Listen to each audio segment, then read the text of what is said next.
everyone, this is Danika Sakura Moon, and um,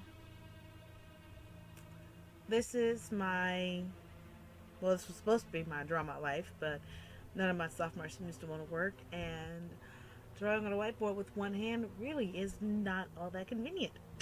So here I am doing a drama life using IMVU software. Huh? Nice, huh? So let's see. In so I was born in 1984 to my mommy and my daddy who got married before they had me. The way that people are supposed to have babies. Um, and I was born in the summertime in August. I'm a nice little summertime fire baby. I like the warmth. Um, and everything was all well and good until I was about 18 months old. That's not two. And my dad said, "Up, I'm over it," and he walked out. Just walked out. He did come back in my life in 2015, but yeah, in 2015. But that's like a completely different story. Um, Everything was good. After me and my mom moved down to North Carolina to be with my my great grandmother, who I finally called Gigi. Gigi.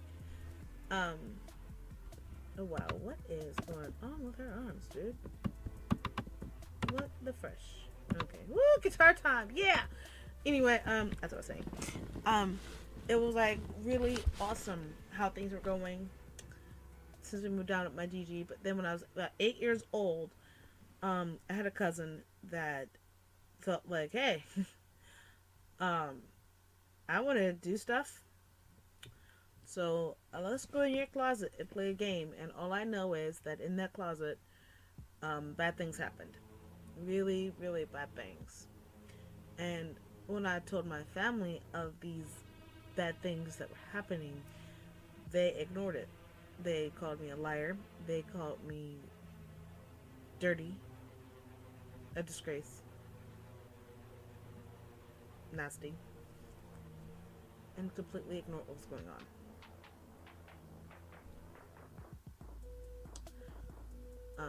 And they've been doing that since I got to middle school, and I was bullied quite severely, extraordinarily bullied, to the point where I was like, I don't want to go to school anymore. I want to stay home. But they wouldn't let me, and the fights at home continued to escalate and grow more severe and grow more violent. They ignored how I was truly feeling, and they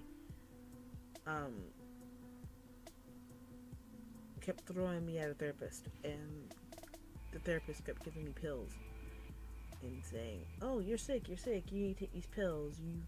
You have a chemical imbalance." But nobody was trying to get to the deep emotional part of what was wrong with me.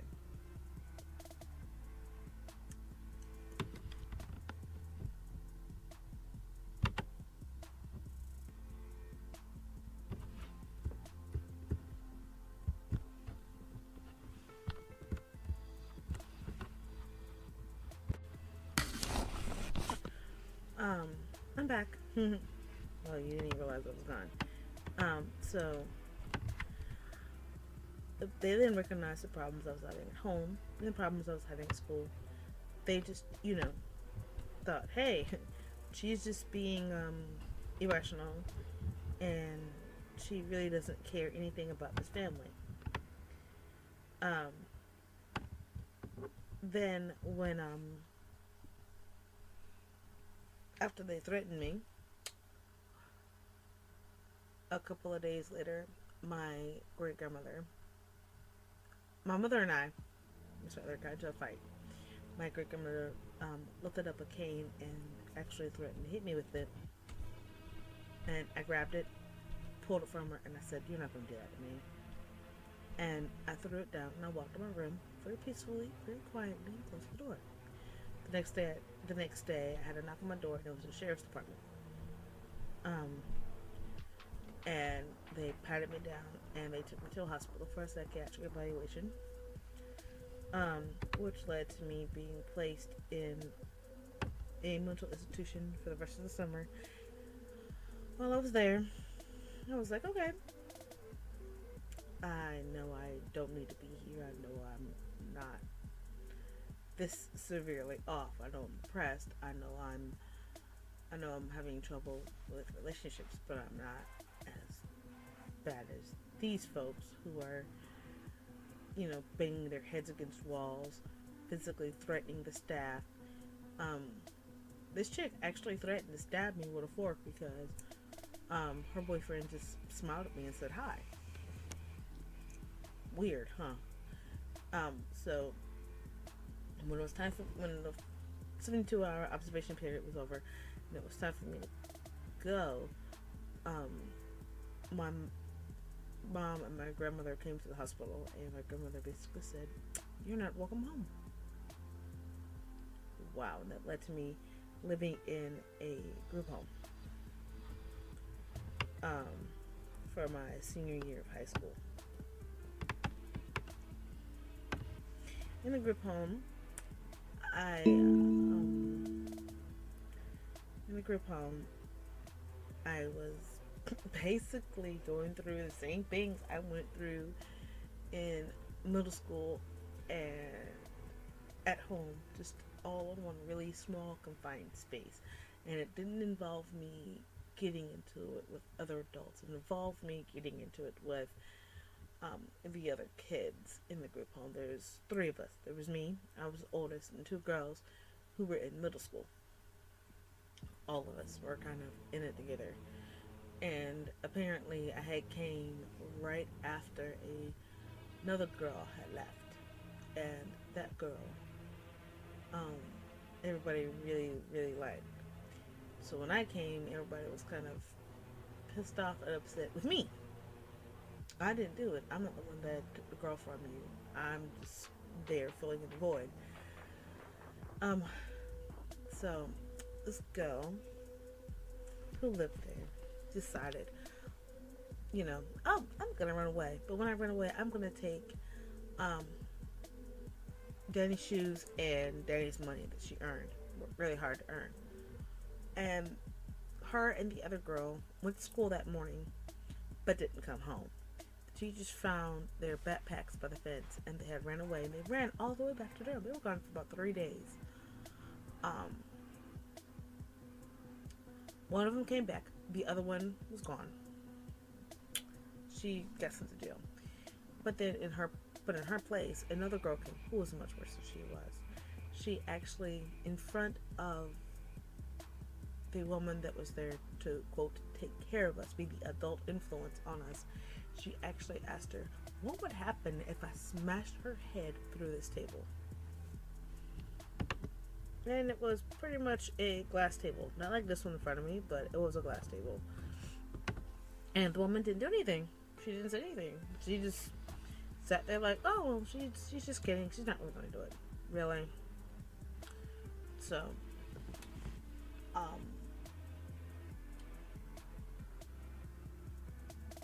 after the group home, and I was there being tortured every day. We made Christmas decorations, decorated a tree. They ripped down the decorations of the tree that I put up there. They threw water on my bed. They told lies on me. And eventually, and since nobody was doing anything about it, nobody was making them, holding them responsible for their actions. It actually got to the point where one of them told one of their teachers at school that I was being sexually abused and I was exchanging sexual favors with the male director of the group home. An investigation started. I'm already pretty much scarred and traumatized from sexual experiences from when I was young, and that kind of pissed me off that this girl would actually open her mouth and say such a heinous lie. Um, so the girl was removed, not before I destroyed pretty much everything in her room, the girl was removed from the house. And from then on, I had a very gracious experience living in that house.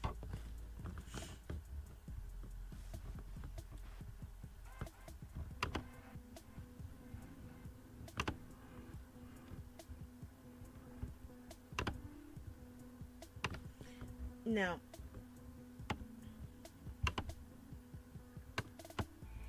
well, that's kind of up a position to be in. There we go. Hello, I'm standing. Now, while now after I graduated from high school, I was actually welcomed back home, which is a big surprise to me.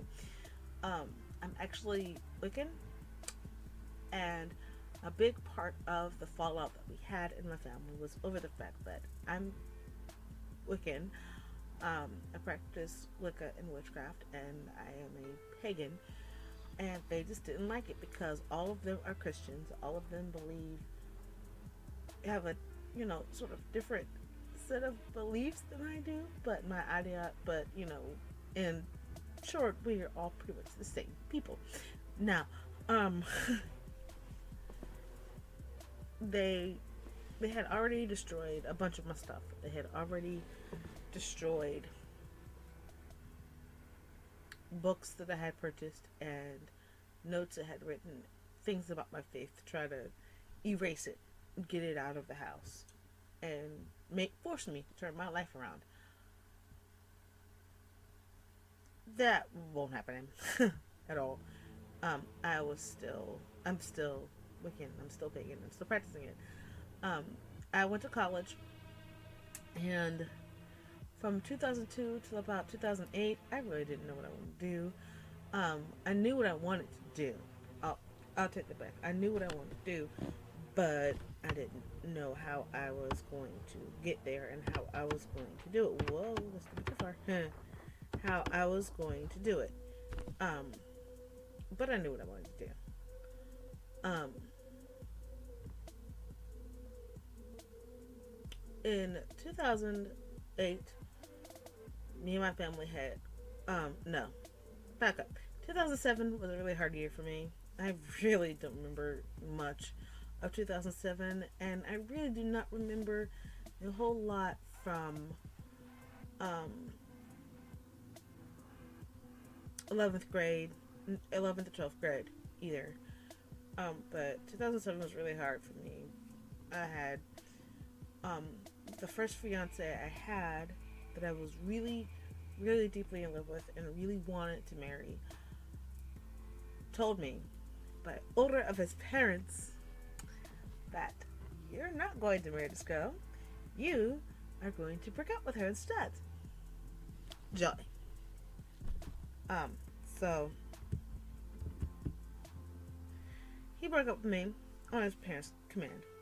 And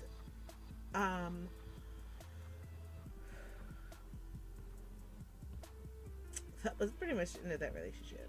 And it was really hard for me to deal with. And I kind of carried that with me a lot.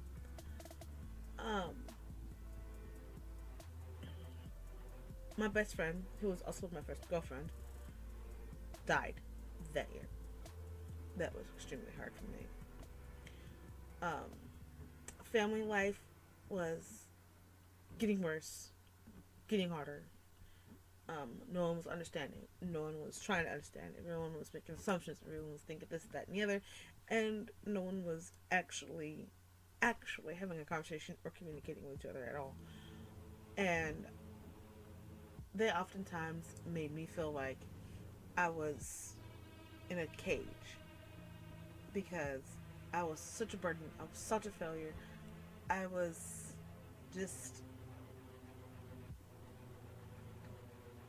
I was a disgrace to them from the time I was 8 years old to now, and I still am.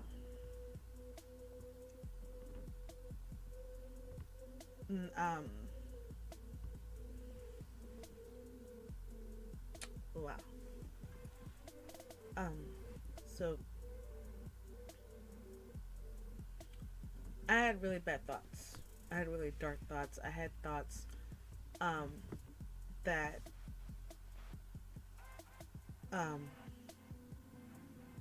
just weren't things that weren't thoughts that anyone should have. Um, and it was really, really scary thoughts. Um, but I woke up one morning in 2008, and and my thought was, I'm not going to speak me. I'm not going to let this determine who I am. I'm going to get over this. I'm going to live happy and be happy and make other people happy any way I can. So,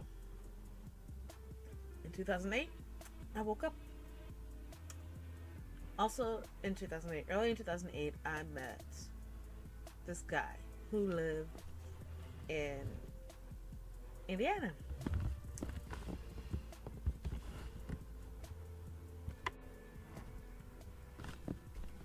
I met a guy who lived in Indiana. He seemed to be pretty nice. He was at the time very sweet, kind of charismatic, a little bit weird. Um, but I loved him, and he invited me to come live with him. And I was like, at the time, um, family life was not great. It still was not where it should be. Um, I was still being treated horribly. I was still being treated like crap. Um, like I was a burden onto them, and that they just had to take care of me because who else would? And that's basically things that they've told me. No one else is going to take care of you. No one else is going to love you. Who would want to love you? No one is going to want to marry you. No one's going to want to have a family with you. You're just going to be by yourself all alone, and we really don't care. We don't want you around. That was basically the dynamic of the family, and that was basically what I have been living with for the last 30 some years. So in 2008, I left home and I went to Indiana to be with this guy.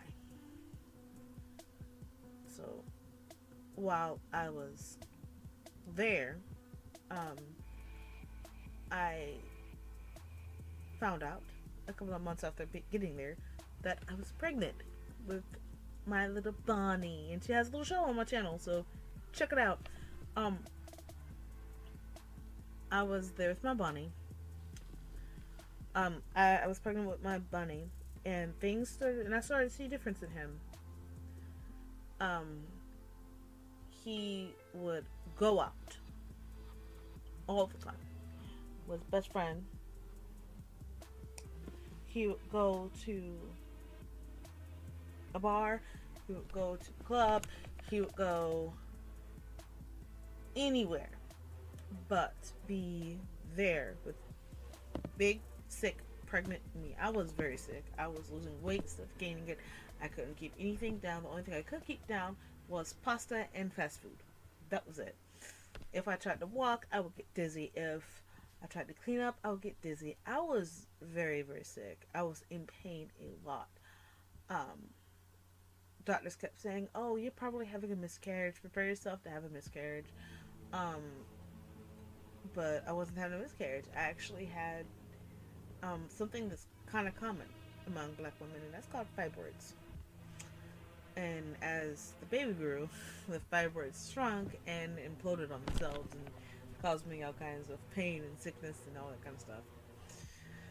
So, fast forward 2009, early 2009, before she was supposed to get here, she was born and she was beautiful and the world changed, at least for me. I had a child who loved me and wanted to love me and who needed me and who was there for me, and I was relishing in that. I was a mommy. I was somebody's mommy. I had somebody that was related to me by blood that no matter what, I would be loyal to. I would treat her with respect. I would show her how to treat others with respect. I would teach her that hurting other people was definitely not okay. Now, her father and I began to not see eye to eye. Because of the things that he did when I was pregnant, I had actually fallen out of love with him, but I was still trying because of the baby. He wasn't trying. He wasn't trying at all. I tell him, don't go out with this, that, and the other, or you'll get in trouble. He went out and he got in trouble. He almost went to jail because he would not listen to me. And I'm like, oh my God, you're so hard headed. So finally, we kept going at each other's throats, try to work it out. We ended up going at each other's throats again. I told him maybe we need to go see somebody about this problem we're having, see if someone outside can help us. No, we're okay. We can work it ourselves, and we never did. Eventually, it led to me walking out the door with my daughter in my arms and leaving him behind. Fast forward again. In 2012, I believe it is. No, before that, 2011. I wrote a book.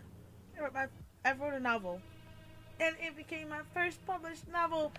And that was my dream. My entire life was to be a published author, but my dream also included being a published author, being a best-selling author, this, that, and the other. And that is what I really want, you guys. That is my entire dream. But all my life I've been told I'm not good enough. It's not going to work out. You're not going to achieve this dream. It's not a practical thing to hope and dream about and live off of. You need a different plan. But I published my book. The only way my dream can come true is if you guys buy it. But I published it. And it's there. It's out there. I know it is.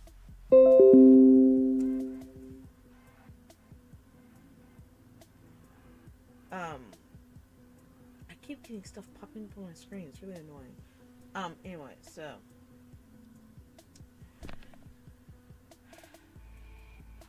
in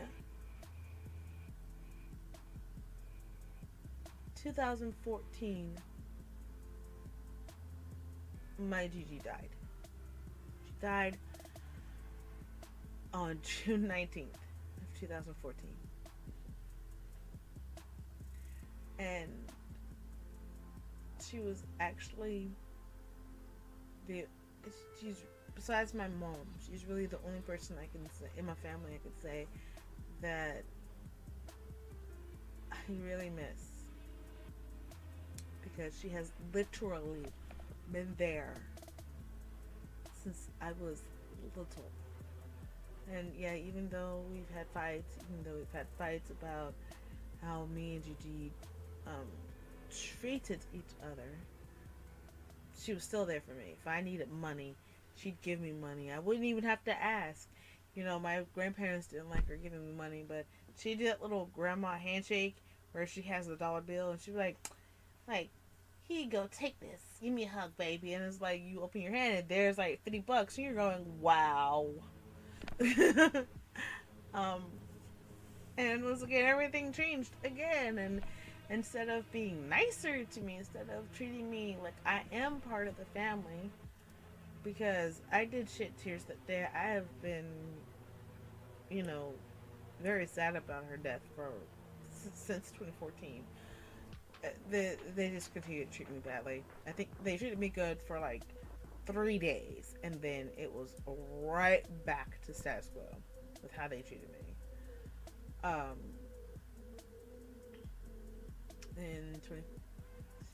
And a way for me to start healing was for me to make this channel, Danika Vlogs. I have a main YouTube channel for my pagan education videos that I do for all of my lovely fans, but I also have this one, which is my blog channel. And I created this channel in order to start healing, in order to start getting things out and try to help other people and let them know you're not in this by yourself. There are other people out there that are like you. You just have to find the sunshine and be happy and be positive. You don't have to be one of those people that you see in the morning and you go, what did you put in your coffee? Because whatever it is, I need it so I can perk up. No. You just have to be positive about yourself. But that's a whole other video that I am going to get into. And in 2015, I had met a guy. I had my heart broken again, and it was even worse than the guy that I was going to marry because this guy was local for once. This guy was my best friend before we started dating. This guy promised, right up front, he said, we're going to move in together. We're going to be a family. We're going to be happy. I want to marry you. I want to give you the world. And then, as quickly as he gave it to me, he said,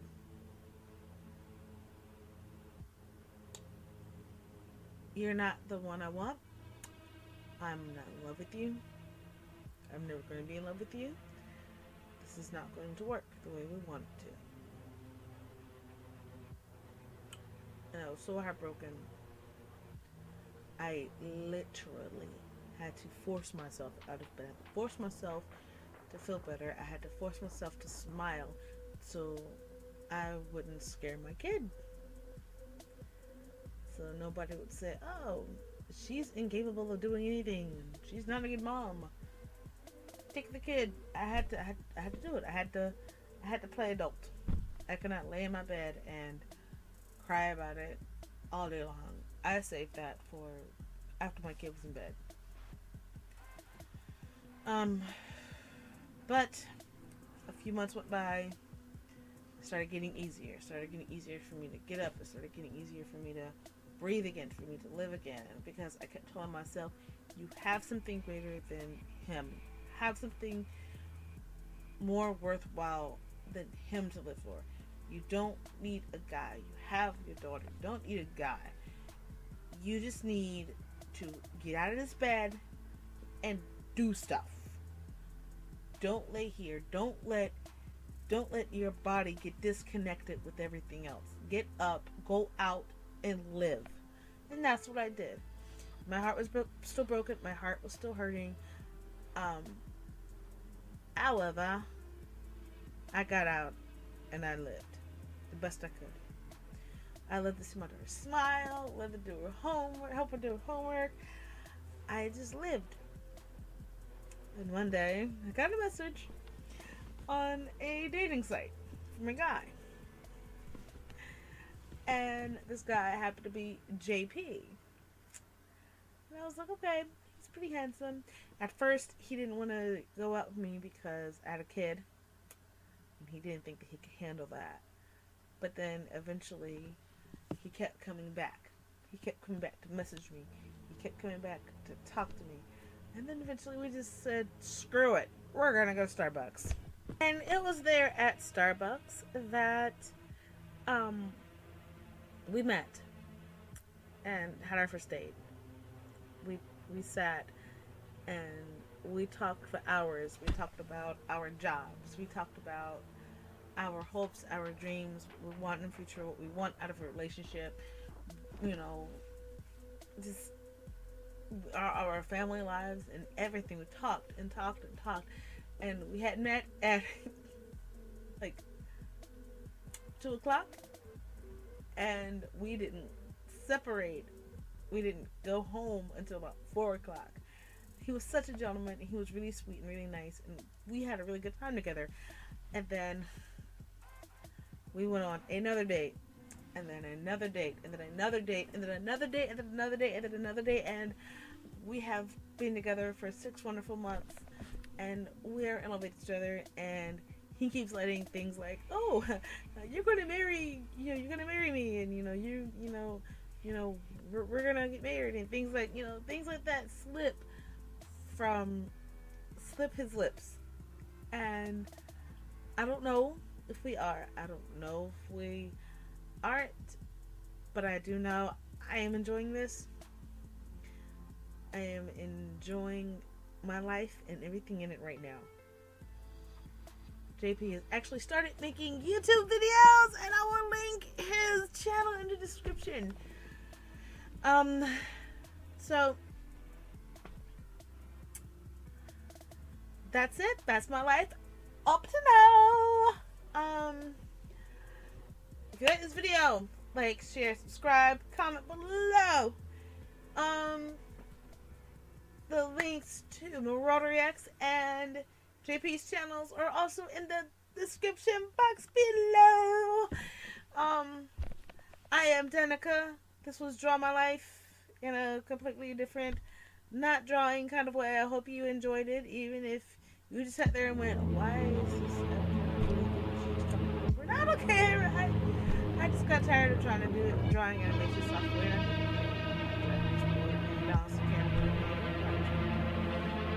So I will check you guys later.